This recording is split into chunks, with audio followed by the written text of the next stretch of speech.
하나님의 말씀 마태복음 13장 1절을 봅니다.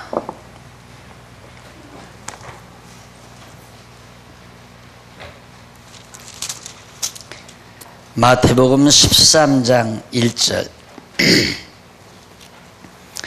그날에 예수께서 그 집에서 나와 바닷가에 앉으시니 큰 무리들이 그분께 모아들므로 예수께서 배에 올라가 앉으시고 무리는 모두 물가에 서 있었다. 예수께서 그들에게 많은 것들을 비유로 말씀하셨다.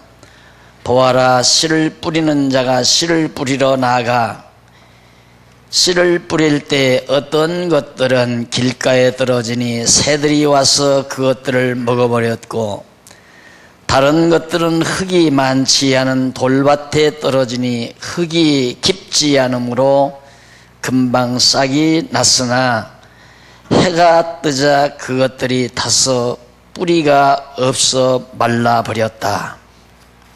우선 거기까지 봉독했습니다.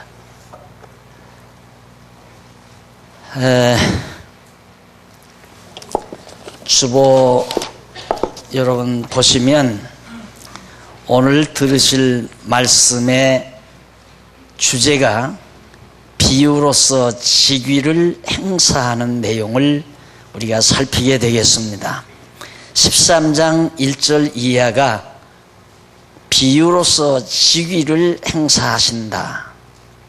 그 직위는, 예수님의 직위는 선지자 직위지요. 선지자 직위를 비유로서 행사하신다. 선지자들은 백성들에게 비유로 가르치는 일들을 게을리 하지 않았습니다. 마찬가지로 예수님께서도 참 선지자로 오셨기 때문에 비유를 통하여 백성들을 가르치는 내용이 바로 13장 1절 이하에 소개됩니다. 따라서 본 비유를 통하여 예수님이 가르치시는 것은 물론 비유를 통해 깨닫게 하시는 내용도 있겠지만은 그보다 앞서 근본적인 목적은 예수님 당신 자신이 참 선지자로 오신 그리스도라는 사실을 증거해 주려는데 근본적인 목적이 있습니다. 그러나 대부분의 사람들은 예수님의 이런 비유를 들을 때 이 비유를 통해서 예수님은 나에게 무엇을 교훈해 주시는가, 그러다가 보니까 내가 해야 될 일이 자꾸 생각이 나는 거예요. 그러면 예수님은 씨를 뿌렸으니까 내가 씨를 잘 받아서 키워가지고 열매를 많이 맺어야 된다. 그 생각을 자연스럽게 사람들은 하게 되어 있습니다. 거기에다가 교사는 그걸 또 부추기죠. 오늘 우리는 씨 뿌리는 비유를 통하여 받을 교훈이 있습니다. 우리의 마음이 딱딱하고 굳어버리면 하나님의 말씀이 들어오지, 말씀의 씨가 떨어지지 않습니다. 열매 맺지 못합니다. 열매 못 맺으면 찍어 불에 던져 다 불태워버립니다. 지옥 간다는 말입니다. 그러니까 들으면 들을수록 짐이 되는 거죠. 내가 할 일이 자꾸 많아지니까. 여러분 직장 생활 하다 보면 그렇습니다. 처음에 이제 직장에 들어가게 되면 모르니까 일을 많이 안 시키지 않습니까? 보고 배우라고. 직장 참 편하고 좋다. 근데 점점 가면 갈수록 할 일이 많아집니다. 그래서 벌써 몇 년 지나게 되면 야간 근무까지 안 하면 안 될 정도가 되지잖아요. 마찬가지로 신앙생활도 잘못하게 되면 그런 경향이 온다는 말입니다. 수고하고 무거운 짐진 자들아 다 내게로 오라고 해서 왔더니만 처음에는 참 좋은 것 같은데 가면 갈수록 할 일이 많아지고 짐이 많아진다 이 말이에요. 매주일마다 강단에서 쏟아지는 말은 이것도 해야 됩니다, 저것도 해야 됩니다라고 가르칠 수밖에 없다는 말입니다. 왜? 바로 마태복음에 대한 논리적인 구조를 알지 못하게 되면 예수님께서 무엇 때문에 13장 1절로부터 9절 사이에서 큰 무리에게 천국의 비밀을 씨를 뿌리는 비유로 가르치셨는가, 그 목적을 정확하게 알 수 없다는 말입니다. 오늘 이 아침 여러분들은 짐질 것 하나도 없습니다. 오늘 이 씨 뿌리는 비유에 대한 내용을 우리들이 들으면서 야, 정말로 예수님은 참 선지자로 오신 그리스도이시구나, 당신이 진짜 참 선지자의 직위를 가지고 계시다는 사실을 우리로 하여금 깨달아 알게 하기 위해서 비유를 통하여 백성들을 가르친 사실을 마태가 기록해주고 있다는 뜻입니다. 자, 이 비유는 여러분들이 너무도 잘 알고 있는 말입니다. 저 어린 시절 부흥사가 오면 첫날, 첫 부흥회가 시작되는 첫날 밤 설교 내용이 4가지 마음밭, 이것이 제목입니다. 대부분의 부흥사들이 다 그랬습니다. 1년 전에 부흥사가 와서 4가지 마음밭 이거 설교하고 나면 그 다음에 1년 후에 또 할 때 그 목사가 와서 또 이 설교를 합니다. 왜? 여러분, 마음밭을 준비해야 한다 이 말이에요. 내 부흥사, 내가 지금 하나님의 말씀에 씨를 뿌리러 왔는데 이 씨앗이 잘 받아들여져서 싹이 나고 또 줄기가 뻗고 잎이 펴서 꽃이 피고 열매가 맺느냐 안 맺느냐는 마음밭에 달려 있습니다. 그럼 어떻게 하면 마음밭을 딱딱한 돌짝밭이나 굳은 길가밭이나 가시던 벌밭이 되지 아니하고 옥토밭이 될 수가 있는가? 여러분, 오늘 이 시간 굳은 마음 다 제해야 됩니다. 교만한 마음, 고집스러운 마음 다 쳐버려야 됩니다.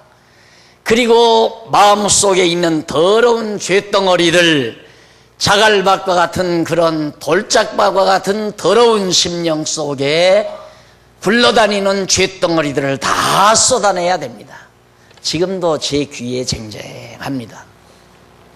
그래서 울고 불고 통회하고 자복하고 그렇게 만들어 놓는 것을 소위 부흥회라고 얘기를 합니다.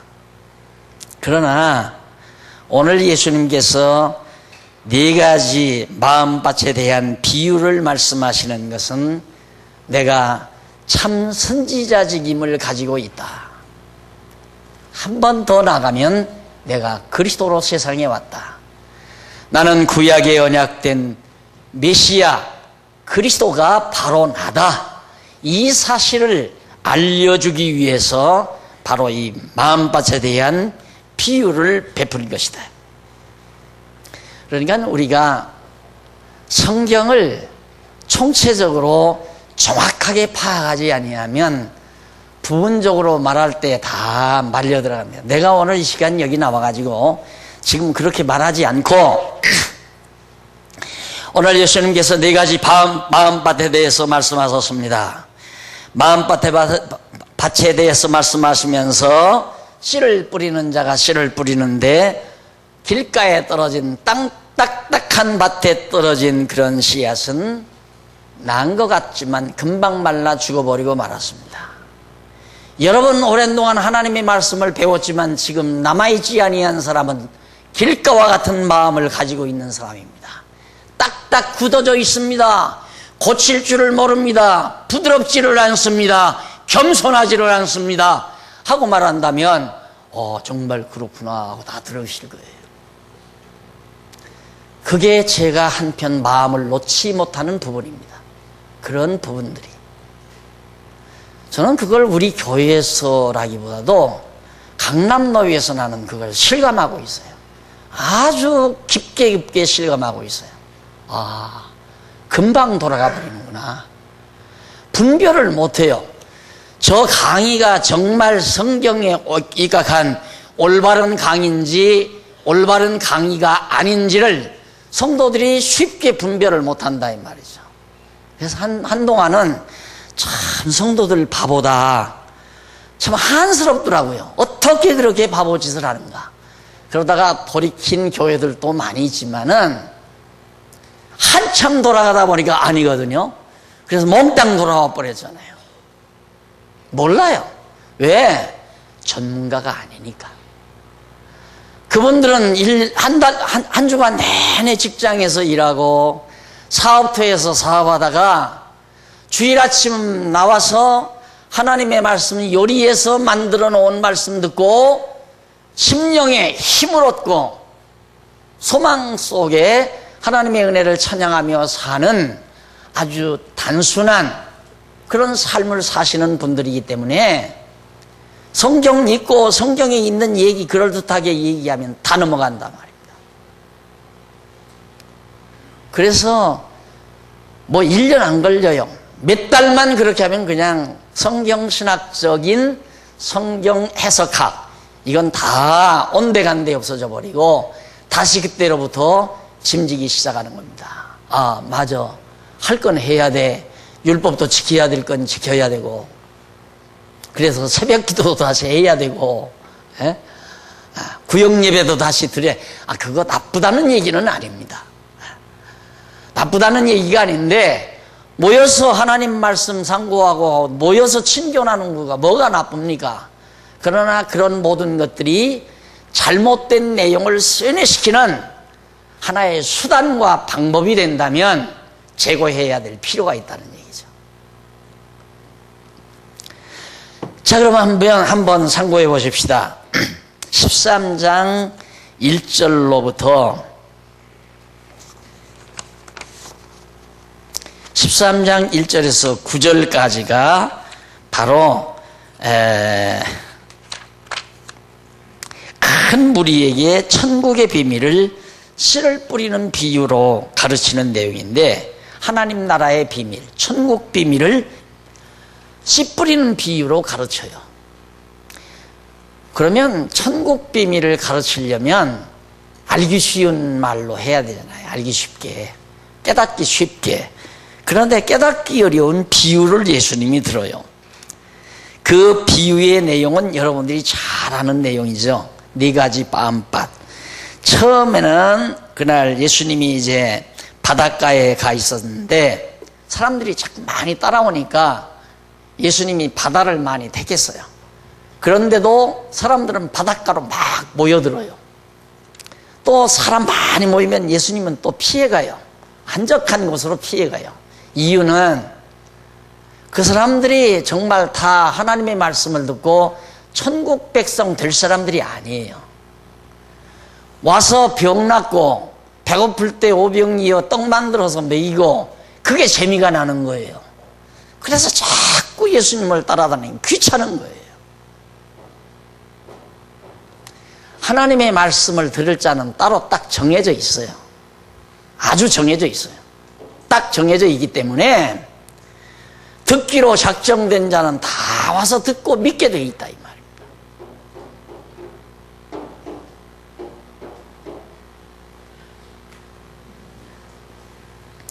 듣게 돼 있는데 그 듣고 믿을 자는 어떤 자인가? 옥토밭이죠. 마음이 벌써 준비되어 있어요. 옥토밭. 그것을 오늘날 인본주의 신학자들, 또 인본주의 신학자라고 할 것도 없어요. 인본주의가 뭔지 신본주의가 뭔지도 분별도 못하고 그냥 덜컥 이렇게 하고 목회하는 분들 참 많죠. 그래가지고 무조건 성도들의 열심만을 강조하고 성도들이 해야 될 임무만을 강조하는, 우리가 이렇게 해야 하나님이 복 빌어준다 이거죠. 하나님이 아무리 하고 싶어도 내가 협력하지 아니하면 하나님이 못하신다, 이런 논조를 매 이론마다 적용을 시키는 거. 그게 바로 따지고 보면 신인 합력설보다도 인본주의예요. 요즘 강의는 더 거의가 다 인본주의예요. 내가 해야 하나님이 해 주신다, 이게 인본주의거든요.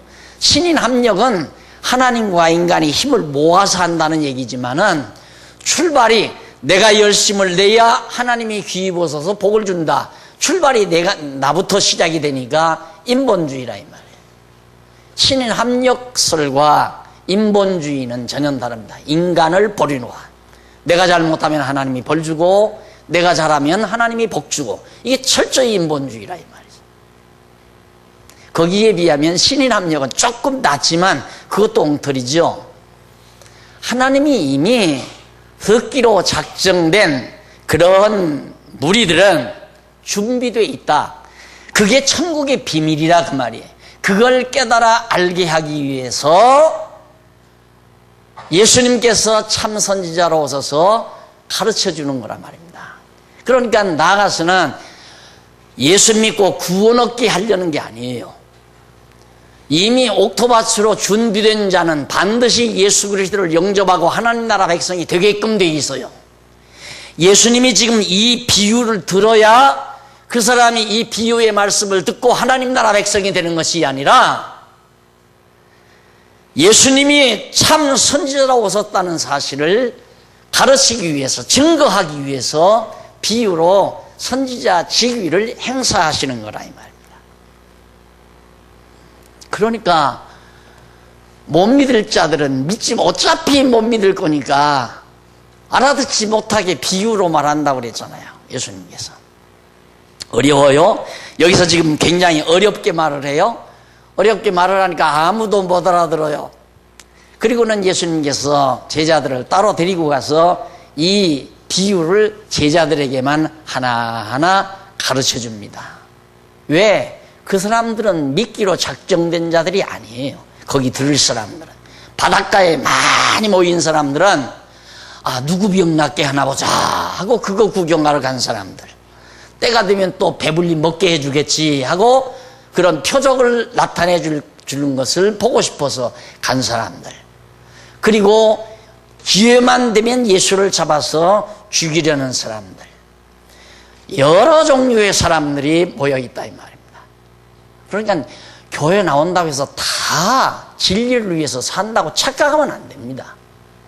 그래서 내가 계속 늘 강조하는 게 뭐냐면 우리 장안중앙교회 생명은 순수다. 순수. 순수하게만 해나가면 된다. 왜? 순수한 게 너무 갈증나는 세상이에요.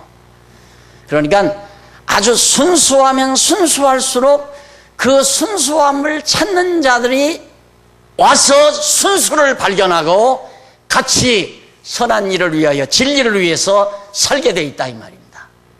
그런데 이 사람도 붙잡고 저 사람도 붙들고 다 붙들어서 큰 무리를 만들어 놓고 성공했다라고 할 테면 순수 필요 없어요.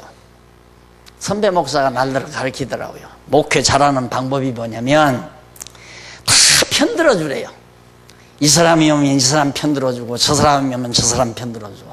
교인을 상대하다 보면 그러잖아요. 서로 상대를 비난하고 욕하잖아요. 아무게 뭐 어쩌고저쩌고. 아니 내가 그런데 내가 어떻게 안 그럽니까? 이러면 그래요? 난 몰랐네요. 그 사람 참 마음이 나쁘구만요. 성격이 고약하네요. 이러면서 편들어 주래요. 그리고 또 반대 사람이 그러면 또 거기서도 그래요? 나는 정말 일찍이 몰랐습니다. 나 그분 마음 괜찮은 줄 알았는데 아주 못된 거였구만요. 그럼 위로를 받는데요. 그건 뭐냐? 막 끌어모으라 이 말이에요. 자꾸 끌어모으라. 아니에요. 다 필요 없는 거예요. 인간의 정으로 엮어져도 필요 없어요. 지연으로 엮어져도 필요 없어요. 학연으로 엮어져도 필요 없고 오직 진리로 엮어져야 돼요. 진리! 여기에 생명이 있습니다. 진리만이 승리하는 것입니다. 거짓은 반드시 시들어지게 되어 있습니다. 똑같은 말씀의 씨를 받았는데 어떤 건 왜 새들이 와서 쪼아 먹느냐 이 말.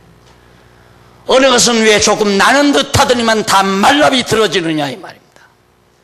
어느 것은 가시덤불처럼 떨어져서 그 속에서 나서 자라다가 가시덤불에 묻혀서 다 고사해버리고 마느냐 이 말입니다.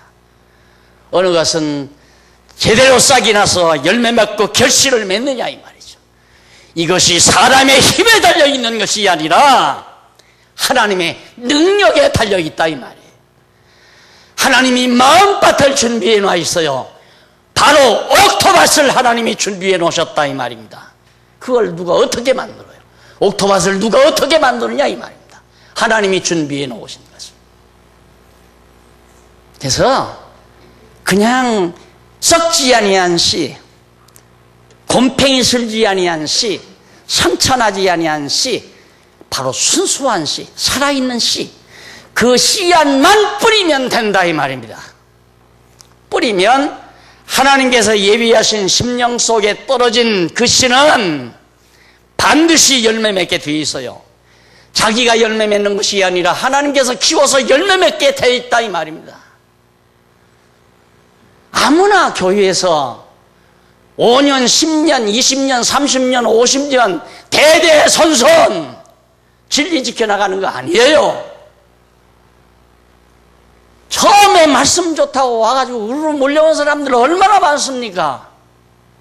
다 시들어지잖아요. 다 시들어져요. 시들어지는 이유가 다양해요. 지도자들은 저게 맞기는 맞은데 목회는 저렇게 하면 안 된다. 그래서 제가 한 맺힌 게 뭐냐면 하나님 말씀만 순수하게 가르쳐도 교회가 된다고 하는 것 보여주고 싶었던 거예요. 크든 작든 됐잖아요. 말씀만 가르쳐서도, 성경만 가르쳐서도.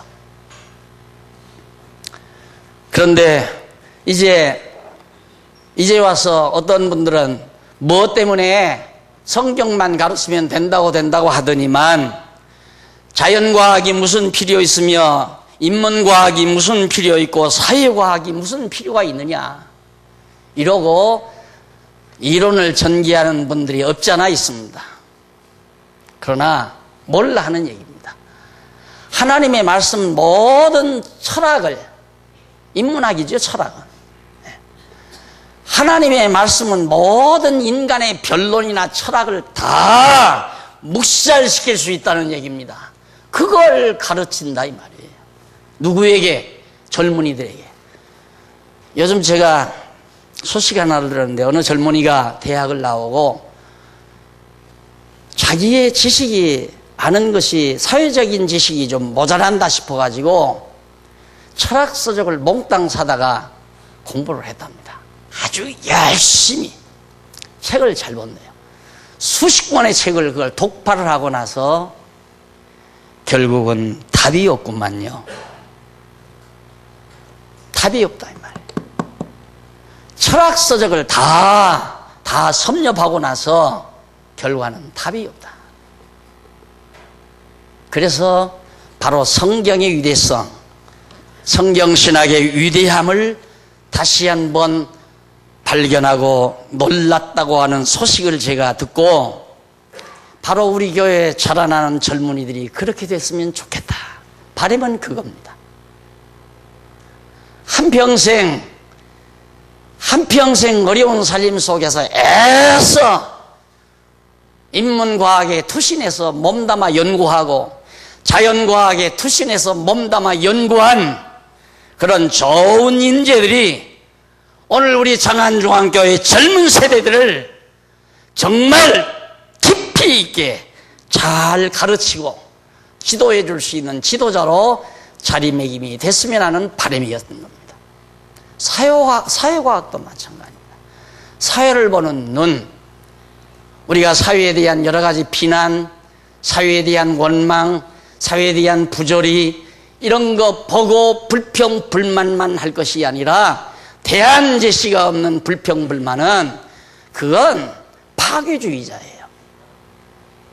여러분 그걸 꼭 명심해야 됩니다. 나는 이래서 이렇고 이렇기 때문에 반대한다. 그렇기 때문에 그러지 말고 이래서 이렇고 이렇기 때문에 이렇게 해야 된다.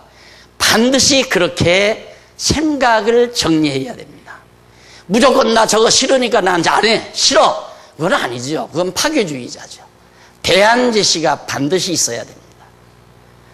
그래서 우리 교회 성도님들은 생각이 깊어야 되고 넓어야 되고 또 사고력이 풍성해야 되고 모두가 내 욕심 같아서는 지식인보다도 지혜자가 됐으면 참 좋겠어요. 지식은 지혜보다도 한 단계 낮은 겁니다. 지식은 부분적이라면 지혜는 종합적입니다. 모두가 다 지혜자가 되면 훌륭한 교회가 됩니다. 정말 멋있는 교회가 됩니다. 오늘 또 마시모덕의 남전도회 연합회에서 특별 세미나가 있다고 그러는데 여전도회 할 때는 남자가 참석 안 했어도 남전도회 할 때는 여전도회 참석하라고 제가 오후 시간 예배를 아야 남전도회에 배려를 해드렸어요. 바로 그걸 바로 하라고. 오늘 중요한 시기 아닙니까? 중요한 시기니까 한번 우리 모여서 귀한 시간 보내야 되겠는데 역시 하나님께서 하시는 일 하나님께서 다 키워가시고 싹이 나게 하시고 키워가시고 열매 맺게 하는 분이 하나님이신데 이걸 어떻게 사람이 하려고 하느냐 이 말이에요. 사람이. 그걸 또 어떻게 사람들 하라고 하느냐 이 말이에요. 아니 속에 돌덩어리가 그것들을 뭐라고 합니까? 쓸개 속에 돌 들어가는 거 담석이라고 하나요? 담석 같으면 병원에 가서 다 수술해서 곤란해지만은 마음의 돌짝밭을 어떻게 인간이 개간해서 그걸 보들보들하게 아주 옥토밭으로 만들 수가 있느냐 이 말이에요. 계속 인간이 해야 한다. 사람이 옥토밭 만들어야 결실을 맺는다. 아니에요. 옥토밭은 이미 정해져 있어요. 하나님이 다 열매 맺도록 정해져 있어요. 사람이 걱정할 필요가 없어요. 듣다가 안 들으면 고사했구나. 들을 사람이 아닌가 보다. 듣자가 시들면 그런 사람이죠. 쉽게 말하면. 결실이 안 맺는 사람은 하나님이 결실 안 맺게 한 사람이지 자기가 결실 안 맺게 한 게 아니에요. 그래서 내가 여러분에게 항상 하는 말 아니 하기 싫으면 안 해도 된다. 왜? 하나님이 하기 싫게 마음을 주니까 하기 싫은 마음이 먹히는 거거든요. 그러니까 많은 사람이 아직도 나한테 무슨 자문을 자꾸만 들으려고 하는데 나한테 들어왔대자 필요 없어요. 나 근로로 장가 갈까요? 물어보면 저 사람 가고 싶어서 지금 나한테 묻는구나. 가고 싶으면 가거라. 그게 대답 다예요. 근로로 시집을 갈까요? 물으면 가고 싶으면 가거라. 가기 싫으면 말고. 교회 일도 할까요? 하고 싶으면 하시오. 하지 말까요? 하기 싫으면 하지 말고 하고 싶으면 하시오. 이게 진짜 하는 말이에요. 지금 진짜 하는 말. 가짜로 하는 말이 아니라 말쟁이들처럼 역으로 사람 역겹게 해서 어떻게 하기 싫은 것도 하게 만들려고 하는 게 아니라 진실이 담겨진 말이라 그 말입니다. 교회에 공연히 불평불만스러운 마음 생기죠. 아무나 그 마음 생기는 게 아니에요. 그런 마음이 오니까 그런 불평불만스러운 마음이 오는 거거든요. 그걸 누가 말려요? 아무도 못 말려요. 그 사람도 안 하고 싶어도 해줘요. 자꾸 안 하면 잠이 안 와요.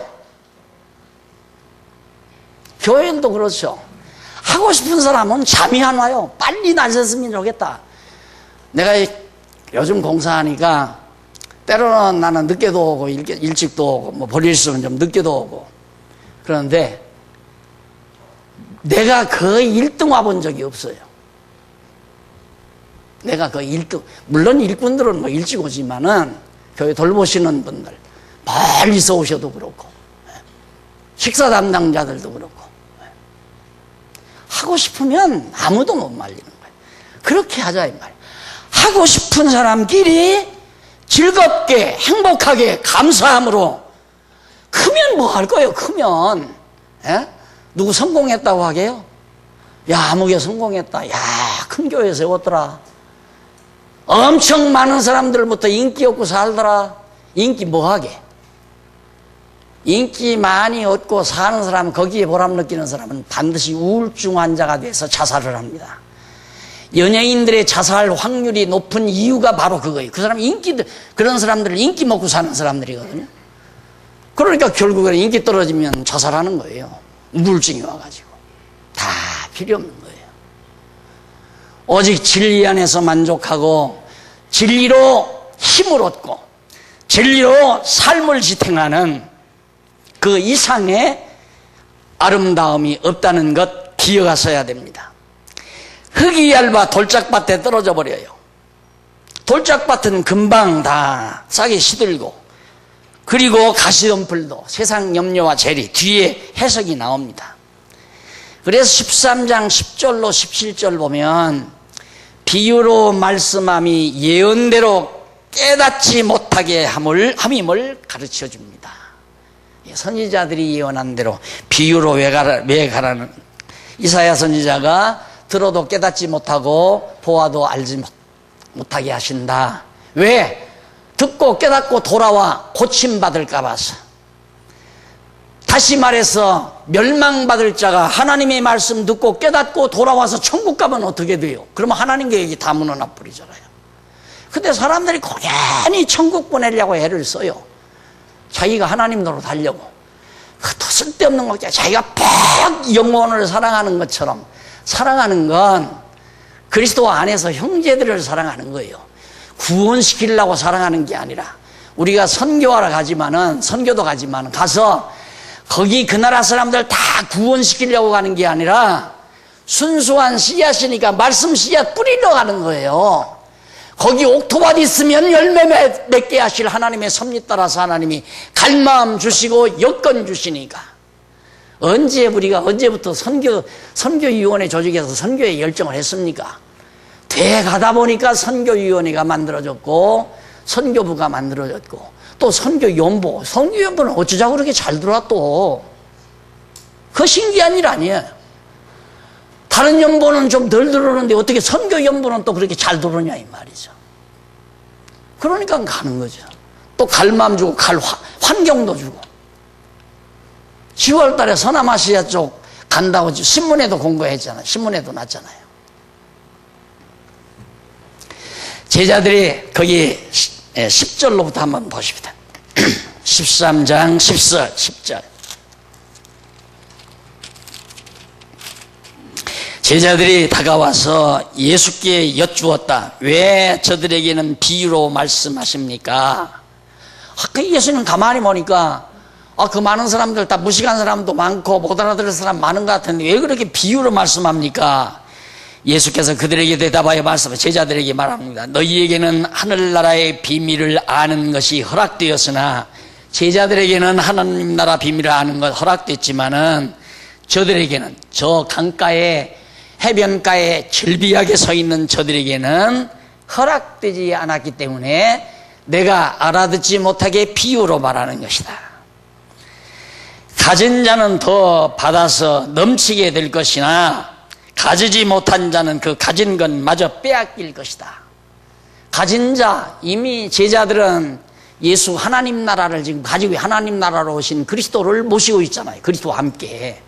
너희들은 더 점점 더 풍성하게 해진다 이 말. 하나님 나라의 비밀을 더 풍성히 깨닫게 되지만은 저 사람들은 율법에 의해서 조금 가지고 있어요. 율법에 의해서 하나님 나라 비밀을 조금 아는데 그것마저도 다 없어져 버린다. 돌짝밭에 떨어져서 바싹 말라 비틀어지듯이, 가시밭에 떨어졌다가 다 시들어 버리듯이 다 사라져 버린다. 그래서 듣기 싫으면 듣지 말라 이 말이에요.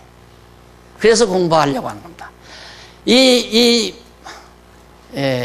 공부를 좀 이렇게 좀 깊이 있게 더 시키고 싶은데도 아무래도 늦게 오신 분들은 이렇게 강의를 할 때는 대중 강의를 할 수밖에 없습니다. 어디에 맞출 수가 없어요. 여기는 지금 신학적인 토론을 해야 될 분들도 여기 계시단 말입니다. 신학적인 토론, 한국교회 행정에 대한 토론, 지금 우리 한국교회가 지금 어떻게 잘못 가고 있는가 이런 문제에 대한 토론도 진지하게 토론하면서 대안을 제시하고 신문에다가 사설도 쓰고 그다음 시사 토론도 내고 할 수 있는 그런 수준에 있는 분들도 있는데, 어떤 분은 지금 마태복음이 무슨 내용인지도 모르고 계신 분도 있단 말이에요. 누구에게 맞추겠냐 이걸. 이게 여기 오자마자 제가 참 안타까운 부분이었습니다. 그래서 할 수 없이 그냥 강의 시간만 조금 길게 하자 하고 10년을 해오다 보니까 이게 도저히 아니에요. 그리고 지루하게 여기는 이제 오신 지 얼마 안 된 분들은 다른 교회 가면 한 20분, 짧게는 한 15분 쌈박하고 나머지는 뭐 적당한 순서로 다 해서 1시간 이내에 딱 끝내는데 1시간 반씩 하니까 처음 오신 분들이 아유 지루해. 그 다음 안 온다 이 말이에요. 이런 문제도 있고 그래서 하여튼 9월부터는 이제 소강당, 중강당이 다 되고 거기 시설이 다 완비가 되면 9월부터는 여기서 간단하게 경건에 마치고 각각 자기가 공부 안 나눠드립니다. 반 나눠드리지 않아요. 다 지금 자기가 나는 어느 부서에 대학부, 신입부, 대학부, 신학부, 연구부 이 네 반으로 나뉘어집니다. 네 반으로. 새로 처음에 오신 분은 아무래도 어느 조용한 공간에 가서 우리 장로님들을 통해서 이제 신입부 교육을 받으실 거고요. 그 다음 이제 대학부는 아무래도 여기에서 성도대학 성경 공부 하실 겁니다. 성경 공부. 지금보다도 약간 수준이 더 낮게 아주 알기 쉽게 그렇게 강의가 나갈 거고 그 다음 저쪽 건너가서 소강당에는 신학부 이제는 성도대학 과정을 마치고 신학을 좀 알고 싶다 하는 분들은 글로로 가시면 되고 이제 연세도 많이 드시고 이제는 뭐 들어도 듣는 순간이지 다 잊어버리시는 분들 그런 분들은 말하면 다 기억이 나잖아요. 저건 맞는 얘기다 틀린 얘기다 그건 알아요. 예를 들어서 나이가 들면 여기서 제가 제 집 갈 때까지 아직은 다 기억하지만은 어디에 가면 신호등이 있고 어디에 가면 전주대가 서 있고 어디에 가면 무슨 나무가 있고 이거 알죠. 조금 더 나이가 들면 그거 몰라요. 몰라도 우리 집 찾아가잖아요. 그렇듯이 연세가 들면 그러거든요. 그런 어른들은 저쪽 중강당에 오셔서 저하고 도란도란 지난달 공부했던 내용들 되새기면서 그렇게 편안하게 하나님 말씀 되새김질하는 음식을 먹을 때 되새김하잖아요. 그러니까 젊은 날 배웠던 말씀 되새김질하면서 연구부에서 편안하게 시간을 아름답게 보내는 그런 시간으로 가져보려고 생각을 합니다. 그래서 한 서너 달 임상을 해보아서 좋으면 그대로 가고 좀 여러 가지 부작용이 생기면 조금 수정을 해서 또 정리해보고 그렇게 해가려고 생각을 합니다. 그러니까 하나님의 말씀이 정말 깊이 들어가요. 지금 처음 만약에 여기 오신 분이라면 이단 같다. 어떻게 천국 갈 사람이 다 정해져 있다고 그러는가. 내가 잘해야 천국 가고 지금까지 내가 열심으로 회귀하고 자복해서 마음의 옥토밭을 만들어 놔야 말씀의 씨앗이 떨어져서 잘 자란다고 배워왔는데 저 목사 강의 들으니까 완전히 거꾸로 하네 저거. 다시는 안 오는 거죠. 나는 설교 거꾸로 한다 소리 거의 다른 데 가서 하면 설교 잘했단 말을 평생 들어본 적이 없어요.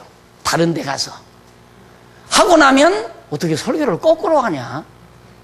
대부분 그 얘기거든. 대부분. 그렇죠.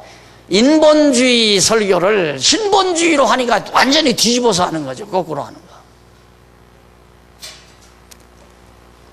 근데 하나님 신본주의로 하던 설교를 듣기가 그렇게 쉬운 게 아니거든요. 이게 하나하나 수납이 돼야지. 여러분들 지금 오늘 이 강의 다 여러분들에게는 잘 수납이 되잖아요. 내가 보니까 잘 수납이 돼요. 이미 옥토바 하나님이 다 만들어 놓고 말씀 들어서 천국 백성 될 자 다 정해 놨는데 저 인간들은 아니다 이 말이에요. 여러분 말고 그 바닷가에서 저 인간들은 아니기 때문에 내가 못 알아듣게 비유를 말했다. 제자들이 보니까 이상하잖아요. 예수님 어떻게 그 사람들한테 못 알아듣게 그렇게 비유로 말씀합니까? 그러니 야 너희들한테는 이거 허락되지만 저들에게는 허락이 안 됐다. 그래서 있는 자들은 더 풍성하게 되고 없는 자들은 있는 것 가지고 뺏긴다. 저 인간들은 바로 이스라엘 나라라는 세상 나라를 통해서 하나님 나라의 비밀을 조금은 알게 돼 있었지만 그것마저도 이제 없어져 버린다 이 말이에요. 그 말은 뭡니까? 망한다 이 말이에요. 결국 유대 나라 이스라엘 나라마저도 망한다. 이게 주 70년에 다 망해버리잖아요. 하나님 나라는 고사하고 세상 나라도 없어져 버리고 말았다 이 말이에요. 이 사람은 죄송합니다.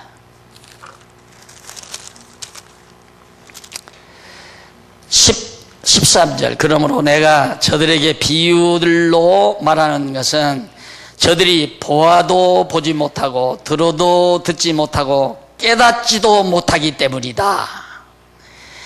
들어도 깨닫지 못하고 보아도 깨닫지 못하고 그러기 때문에 비유로 말씀한다. 그런데 이게 그 다음 보십시다. 이 번역이 이제 못하기 때문이다 했는데 14절 이사야의 예언이 저들에게서 성취되었으니 저들이 들어도 못 깨닫지 않느냐 보아도 모르고 지금 하나님 나라 예수님 보아도 그가 하나님 나라 왕이신 머리 되신 주님이신 줄을 모르고 있다 이 말입니다. 사람들이 그리스도인 줄을 이게 눈으로 보아도 몰라요. 예수가 그리스도인 것을 몰라요. 그리고 하나님 나라 비밀을 말해도 깨닫지도 못하고 왜 그러는가? 14절 이사야의 예언이 저들에게서 성취되었다. 저렇게 못 깨닫고 못 보는 것은 선지자의 예언대로 된 거다. 너희가 듣고 또 들어도 결코 깨닫지 못할 것이며 보고 또 보아도 결코 이해하지 못할 것이다. 이 백성의 마음은 무디어졌으며 그들의 귀로 둔하게 듣고 그들이 자신들의 눈을 감았으니 이는 그들이 눈으로 보고 귀로 듣고 마음으로 깨닫고 돌아서서 하나님께 여호와께 고침을 받지 못하게 하려는 것이다. 하나님께서 아야 고침 못 받게 하려고 못 보고 못 듣게 그렇게 하신다고 이사야 선지자가 예언하지 않았느냐? 그 예언대로 지금 되어지는 것이다 이 말이에요. 그러니까 예수님이 참 선지자로 오셔서 이사야 선지자의 예언대로 이루셨다 이 말이에요. 참 선지자. 그래서 이사야 선지자는 모형이라면 진짜 선지자는 예수 그리스도십니다. 이루셨다. 이렇게 말씀하신 겁니다. 예수님께서. 그러나 너희 눈은 보고 있으니 복이 있고 너희 귀는 듣고 있으니 복이 있다. 너희 눈과 귀는 참 복이 있다. 너희들은 지금 하나님 나라 예수님 보고 있지 않느냐. 그리고 너희 귀는 참 복되다. 하나님 나라의 비밀을 지금 너희들이 잘 듣고 있지 않느냐. 복된 귀 복된 눈을 가지고 있다. 너희들은 내가 진정으로 너희에게 말하니 많은 선지자들과 의인들이 너희가 보고 있는 것들을 보기 원하였으나 보지 못하였고 너희가 듣고 있는 것들을 듣기 원하였으나 듣지 못하였다. 구약시대 많은 선지자들이나 의인들이 하나님 나라 메시아를 그리스도를 그렇게 보고 싶어서도 못 봤다 이 말이에요. 그리고 그리스도를 통해서 하나님 나라 비밀의 말씀을 듣고 그렇게 듣고 싶어서도 메시아가 안 오니까 그리스도가 안 오니까 못 들었지 않느냐. 그런데 너희는 지금 보고 듣고 있다 이 말이에요. 우리는 더 복된 거죠. 우리는 다 이루어진 거 지금 온전히 다 이루어진 거 다 지금 듣고 있잖아요. 전부 다 하나님 나라 지금 이렇게 이루어지는 거 보고 있고 이게 하나님 나라예요. 지상에 이루어진 하나님 나라예요. 교회라고 하는 것은 지상에 이루어진 하나님 나라. 그러니까 교회에 와가지고 불만이 있고 짜증이 있으면 하나님 나라 결격사유가 하나님 나라 백성의 결격사유가 되는 거예요. 그래서 늘 기쁘고 즐거워야 돼요. 감사해야 되고. 그러나 인간이기 때문에 아직도 짜증스럽고 아직도 근심 걱정이 생기고 그런 거 있을 수 있죠. 이게 하나님 말씀을 자꾸 듣다가 보면 육체의 소욕이 사라지게 되면 범사에 감사하는 일이 생겨요. 모든 일에 감사하는 일. 어떤 건 빼놓고 감사하는 게 아니라 모든 일이 다 감사하는 일. 재산이 다 망해도 감사하게 되진다. 왜? 하나님이 감사하는 마음을 주니까. 재산이 암만 불어나도 근심 걱정이 있어요. 근심 걱정도 하나님이 주니까 그래요. 그러니까 교회도 어떤 때 보면 저도 저렇게 일을 이렇게 해나가면서 보니까 가끔 가다가 염려가 몰려오려고 그래요. 그게 뭐냐면 아이고 이거 이렇게 많이 돈 이렇게 들어가게 되면 만약에 우리 성도님들 부담 커지면 어떡하나. 이게 이제 걱정스러운 거예요. 그러다, 아이고, 내가 이 하나님대로 또 하고 있다. 그것도 걱정할 필요 없는 거죠. 어쨌든 하나님이 하게 하셔서 해놓은 거니까 하나님이 해결할 일이고, 하나님께서 또 해결해 주실 일이고, 하나님이 우리를 통해서 일시키시려면 일할 수 있도록 환경 만들어 주신다. 그 하나 딱 믿고 범사에 감사하고, 누가 협조하느니 안 하느니 이것도 다 쓸데없는 일이에요. 누가 협조하고 협조 안 하고 다 마음을 모으면 거뜬하게 다 해결될 것인데 이것도 다 쓸데없는 생각들이에요. 그분이 하기 싫어서 안 하는 게 아니에요. 하나님이 그분에게 하기 싫은 마음 줘서 안 하는 거지. 예? 그분이 뭐 믿음 좋아서 하는 게 아니에요. 하나님이 하고 싶은 마음을 주니까 하는 거지. 다 하나님이 마음 주관하는 거라 이 말이에요. 근데 뭘 걱정할 필요가 있어요. 그런데도 우리는 인간이 모자라서 하나님 말씀 들었던 게 잊어버리게 되면 금방 근심이 밀려온다 이 말이에요. 지금 혹시 근심 걱정인 것들랑 다 잊어버리세요. 내가 내 마음대로 안 돼요. 내 마음대로 되는 거 아니에요.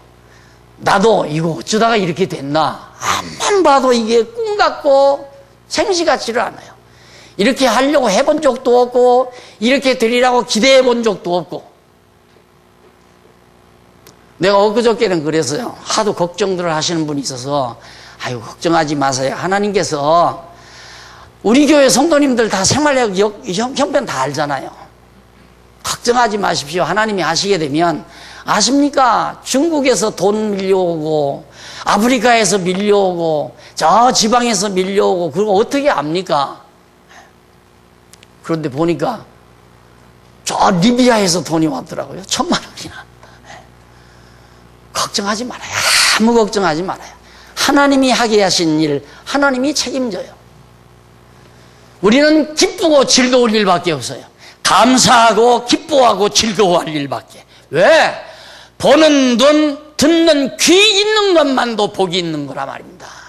이거 못 들으면 바보지요. 지금 이 말씀 못 들으면 택한 백성이 아니죠. 그러므로 너희는 씨 뿌리는 자의 비유가 무슨 뜻인지 들어보아라. 여기 이제 해석을 해요. 예수님께서. 그러므로 누구든지 그 나라의 말씀을 듣고 깨닫지 못하면 악한 자가 와서 그 마음에 뿌려진 것을 빼앗아간다. 씨앗 뺏어간다. 마귀가, 악한 자는 마귀죠. 이러한 자는 길가에 뿌려진 자이다. 길가에 뿌려진 자는 마귀가 지나가다가 씨앗 걷어간다 이 말이죠. 돌밭에 뿌려진 씨앗은 이런 자리, 어떤 자인가? 말씀을 들을 때 그것을 즉시 기쁘게 받아들이지만 정말 이런 사람 참 많죠. 처음 말씀 듣고 막 펄펄 그때 내가 겁이 나요. 아유 저 양반 정말 저러다가 또 금방 빼앗길 양반 아닌가. 처음 말씀 듣고 기쁘게 받아들이지만 그 속에 뿌리가 없어서 잠깐 밖에 살지 못하고 잠깐 밖에는 살지 못하고 그 말씀 때문에 환난이나 박해가 일어나면 즉시 걸려 넘어지는 자이다. 와, 명동 모임 처음에 81년도부터 명동 모임을 가졌는데 와, 젊은이가 시커멓게 막 그것도 신학생들 막 몰려와서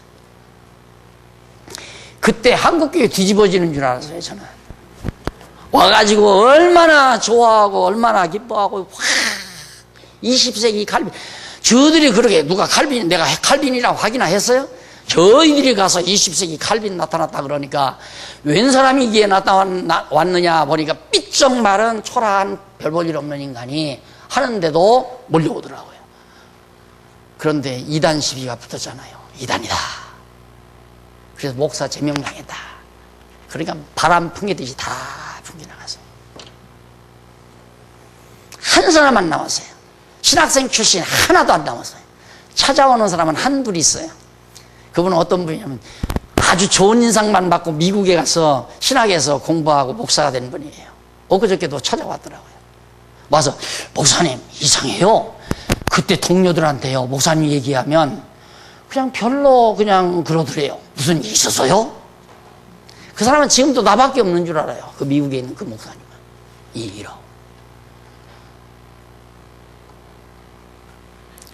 그런 어려움이 오면 내가 이단인데 이단 따라다니까 자기들 완전히 목사도 못 되고 그럼 어떡할 거예요? 그런 게 다 풍겨나가더라니까.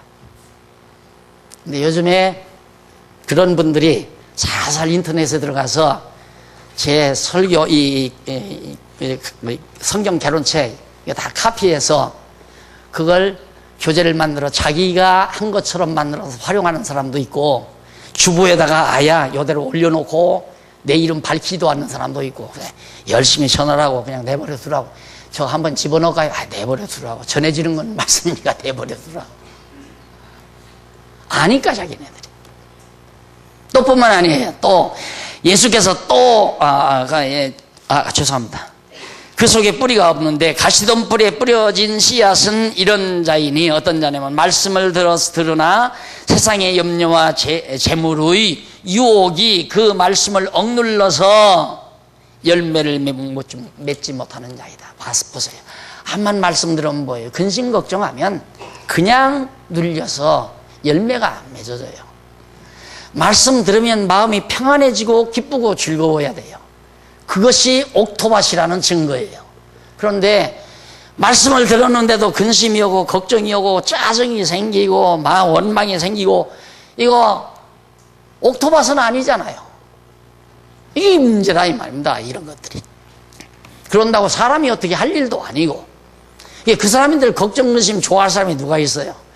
세상에 걱정 근심이 참 좋더라 이렇게 생각하는 사람 한 사람 없죠. 근데 왜 해? 안 좋은 걱정 근심을 왜 하느냐 이 말이죠. 왜 하느냐고는 글쎄요. 아니 왜 해? 해지니까 하지요. 맞아요. 해지니까 하는 거예요. 걱정 근심도 해지니까 해지고 기쁨과 즐거움도 해지니까 기쁘고 즐겁고 누가? 하나님이 주관해 가시니까. 좋은 땅에 뿌려진 씨앗은 이런 자이니 그는 말씀을 듣고 깨달아 열매를 맺는데 어떤 이는 100배 어떤 이는 60배 어떤 이는 30배를 맺는다. 내가 맺는 거 아니에요.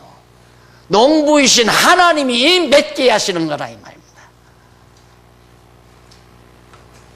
그러니까 열매가 많은 사람도 있고 적은 사람도 있고 그 뭐 하나님이 정하신 걸 왜 나는 조금만 맺게 합니까? 원래 수박 같은 건 한 나무에서 한두 통만 열어야 이렇게 되는 거예요. 예? 그런데 포도알은 이렇게 생기고 그냥 한 나무에서 따닥따닥 붙어도 다 못해봤대자 수박 한 통만 못하잖아요. 숫자에 달린 거 아니야.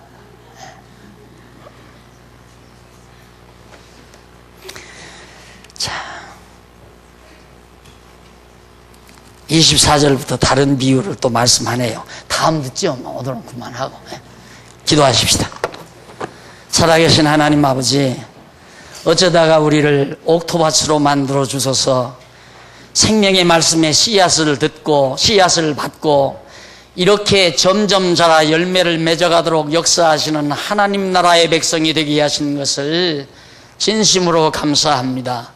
말씀을 받았지만 아직도 근심, 걱정, 염려와 재리 또한 욕심, 탐악 다 저버리게 하시고 마음의 평강과 기쁨을 가지고 감사함이 넘치는 하나님의 백성으로서의 지상의 천국 생활할 수 있는 우리 성도들 되도록 인도해 주시옵소서. 예수님 이름으로 기도드립니다. 아멘.